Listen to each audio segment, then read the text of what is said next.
didn't see you there. Welcome to Unsolved Mysteries Solved by Science, where I take the world's deepest, darkest unsolved mysteries and solve them with science. This is my research library where I work around the clock to fix the world's most intricate complexities, and sometimes invite a gentleman caller. Or two. Today we are taking a look at one of the world's creepiest, eeriest mysteries, the Greys. We saw them in the 90s as fun flare pins and on the History Channel after Bigfoot hunters. But the fact remains that nearly 40% of all alien encounters report depictions of these Greys. And people who have experienced alien abductions come from all walks of life. So why are these depictions so similar across the board? Is it something to do with our psyche? Or could it be because they are truly among us? Hold on to your bedpans as I solve for you the mystery of the Greys.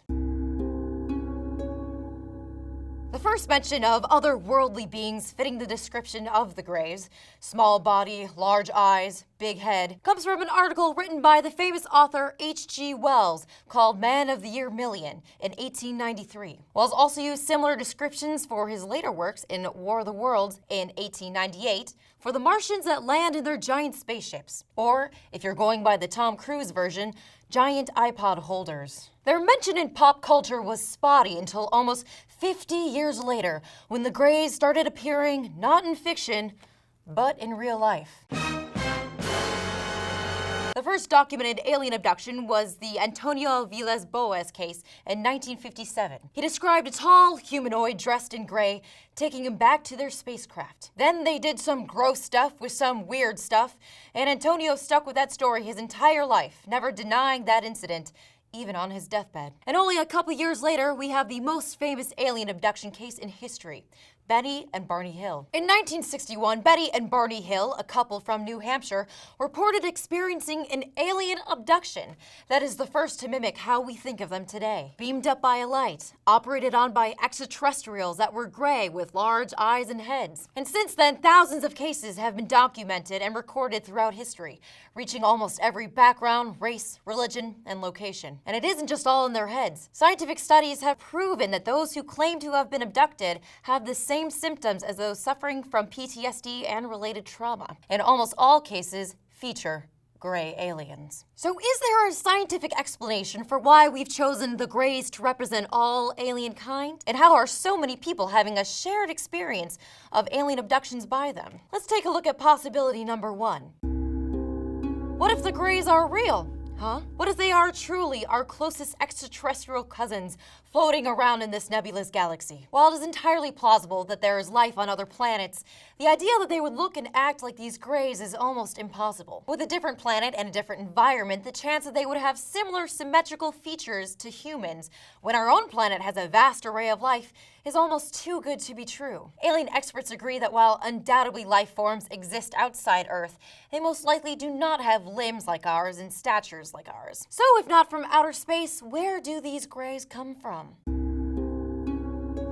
One theory is that gray aliens are a manifestation of what humans perceive as higher intelligence. Their bodies exaggerate all the characteristics we associate with intellect, a big head for a big brain, large eyes for increased perception, and it decreases the body parts that don't directly affect intelligence. Shorter limbs, smaller arms and legs. They say it's our minds personifying higher than human intelligence. But the second explanation has become a favorite among the scientific community, and that is gray aliens are essentially how we see adults around us when we're newborns. Our color sensors are not fully developed, so our world has a slightly gray view. The adults around us are always leaning over us, so in comparison, their heads seem large and oversized. That's why so many people across the globe have reported seeing this specific type of alien. They are parts of our residual memory that we all carry.